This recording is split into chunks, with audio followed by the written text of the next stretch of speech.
Hello everyone, achieve your goals में आपका स्वागत है। आज हम डिस्कस करेंगे उन प्रश्नों पर जो कोहलबर्ग पर पूछे जाते हैं। तो शुरू करते हैं आज का वीडियो। क्वेश्चन नंबर 1 है, लॉरेंस कोहलबर्ग द्वारा प्रतिपादित नैतिक विकास की अवस्था के सिद्धांत के अनुसार नैतिक या चारित्रिक विकास की चरम अवस्था है। ऑप्शन है ए स्वकेंद्रित अवस्था, बी परंपराओं को धारण करने वाली अवस्था, सी आधारहीन आत्मचेतनावस्था और डी आधार युक्त आत्मचेतना अवस्था। तो कौन सी है लॉरेंस कोहलबर्ग के नैतिक विकास की चरम सीमा की अवस्था, चरम अवस्था? ऑप्शन डी यहाँ पर सही होगा, आधार युक्त आत्मचेतना अवस्था, ऑप्शन डी। क्वेश्चन नंबर 2 है, लॉरेंस कोहलबर्ग ने कौन सा सिद्धांत प्रतिपादित किया था? ऑप्शन है ए सुदृढ़ीकरण सिद्धांत, बी नैतिक विकास का सिद्धांत, सी संज्ञानात्मक विकास सिद्धांत और डी अनुलग्नक सिद्धांत। कौन सा सिद्धांत दिया था लॉरेंस कोहलबर्ग ने? नैतिक विकास का सिद्धांत। क्वेश्चन नंबर 3 है, कोहलबर्ग के अनुसार सही और गलत के प्रश्न के बारे में निर्णय लेने में शामिल चिंतन प्रक्रिया को कहा जाता है? ए नैतिक यथार्थवाद, बी नैतिक द्विधा, सी सहयोग की नैतिकता और डी नैतिक तर्कणा। क्या कहा जाता है सही और गलत के प्रश्न के बारे में निर्णय लेने में शामिल चिंतन प्रक्रिया को? नैतिक द्विधा। तो ऑप्शन बी यहाँ पर सही होगा। क्वेश्चन नंबर 4 है, कोहलबर्ग के अनुसार सही और गलत के बारे में बच्चे डैश चिंतन करते हैं। ऑप्शन ए संदर्भ के अनुसार, बी अलग आयु में अलग तरीके से, सी अलग चरणों में समान रूप से, डी अभिभावकों द्वारा प्रदत्त निर्देशों के अनुसार। कोहलबर्ग ने क्या कहा है, सही और गलत के बारे में बच्चे अपनी आयु के अनुसार सीखते हैं, तो अलग आयु में अलग तरीके से। ऑप्शन बी सही होगा। क्वेश्चन नंबर 5 है, लॉरेंस कोहलबर्ग के सिद्धांत में कौन सा स्तर नैतिकता की अनुपस्थिति को सही अर्थ में सूचित करता है? ऑप्शन ए है लेवल 4, ऑप्शन बी है लेवल 1, ऑप्शन सी है लेवल 2, ऑप्शन डी है इनमें से कोई नहीं। कौन सा स्तर नैतिकता की अनुपस्थिति को सही अर्थ में सूचित करता है? लेवल 1। तो ऑप्शन बी यहाँ पर सही होगा। क्वेश्चन नंबर 6 है, कोहलबर्ग के अनुसार शिक्षक बच्चों में नैतिक मूल्यों का विकास कर सकता है? ए धार्मिक शिक्षा को महत्व देकर, बी नैतिक मुद्दों पर आधारित चर्चाओं में शामिल कर, सी व्यवहार के स्पष्ट नियम बनाकर और डी कैसे व्यवहार किया जाना चाहिए इस पर कठोर निर्देश देकर। तो कोहलबर्ग ने क्या कहा है, नैतिक मूल्यों का विकास कैसे करना चाहिए? नैतिक मुद्दों पर आधारित चर्चाओं में शामिल करके बच्चों को। ऑप्शन बी सही होगा। क्वेश्चन नंबर 7 है, कोहलबर्ग की अवस्थाओं में नैतिक विकास की कितनी अवस्थाएं होती हैं? ऑप्शन ए है 4, ऑप्शन बी है 7, ऑप्शन सी है 5 और ऑप्शन डी है 6। कितनी अवस्थाएं होती हैं? 6 अवस्थाएं होती हैं। ऑप्शन डी सही होगा। क्वेश्चन नंबर 8, कोहलबर्ग के नैतिक विकास के विचार के डैश स्तर हैं? कितने स्तर हैं? Option A 3, option B 4, option C 2 और ऑप्शन डी 8। कितने स्तर हैं? 3 स्तर हैं। तो ऑप्शन ए यहाँ पर सही होगा। क्वेश्चन नंबर 9 है, लॉरेंस कोहलबर्ग के द्वारा प्रस्तावित निम्नलिखित चरणों में से प्राथमिक विद्यालयों के चरणों का अनुसरण करते हैं? ऑप्शन ए व्यक्तिक और विनिमय, बी आज्ञा पालन और दंड उन्मुखीकरण, सी अच्छे अंतः व्यक्तिक संबंध, सी डी सामाजिक अनुबंधन और व्यक्तिगत अधिकार। क्या करते हैं? ऑप्शन बी यहाँ सही होगा, आज्ञा पालन और दंड उन्मुखीकरण।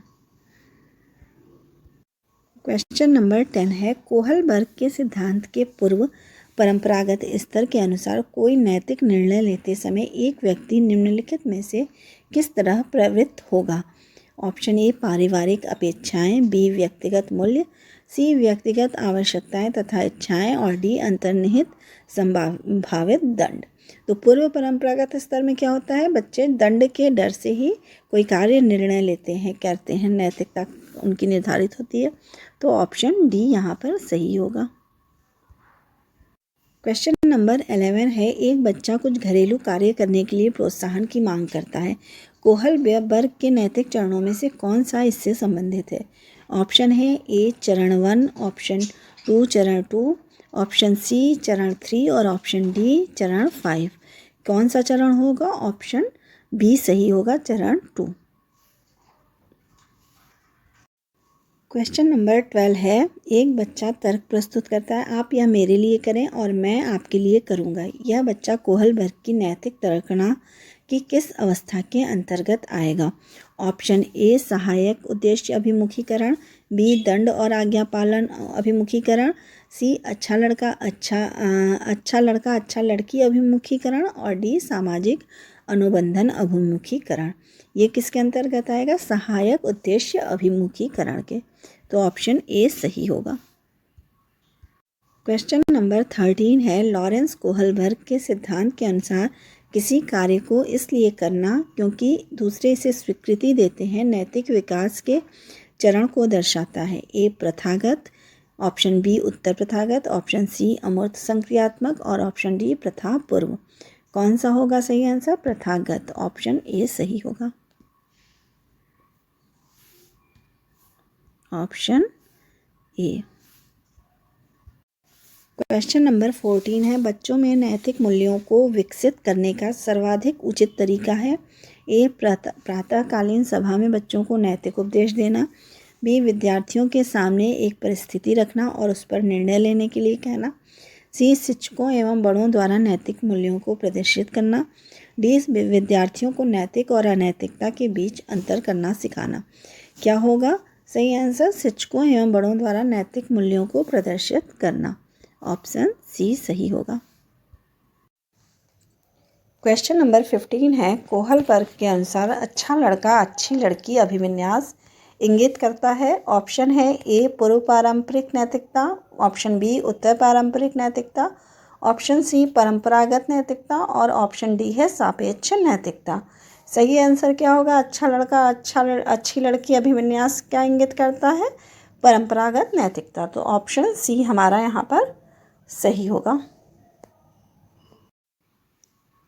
क्वेश्चन नंबर 16 है, रोहित ने अजय की डेस्क से ली हुई पेंसिल वापस रख दी क्योंकि उसे पकड़े जाने पर सजा मिलने का डर था।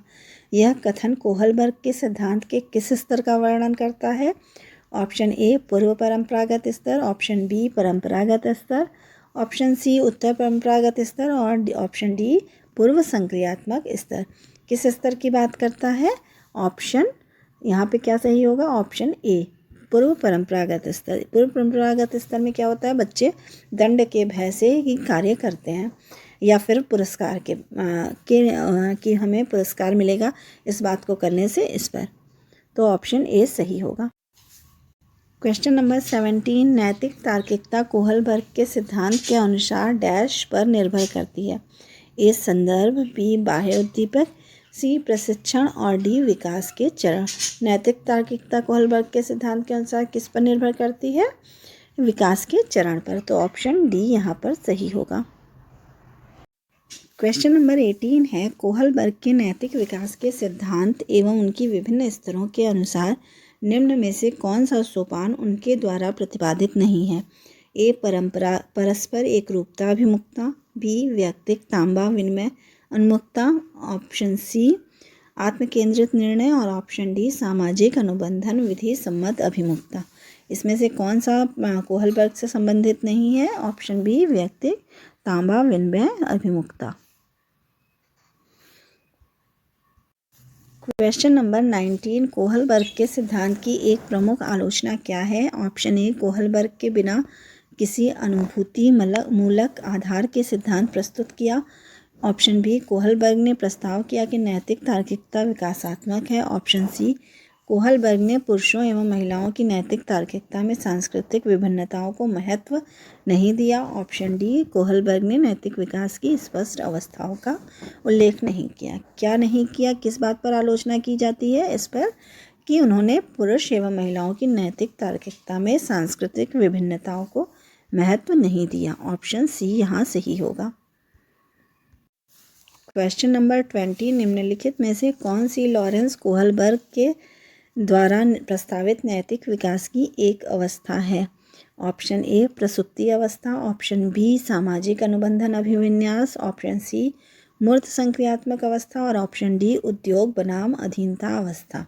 कौन सी है नैतिक विकास की अवस्था कोहल वर्ग की? सामाजिक अनुबंध अभिविन्यास, ऑप्शन बी।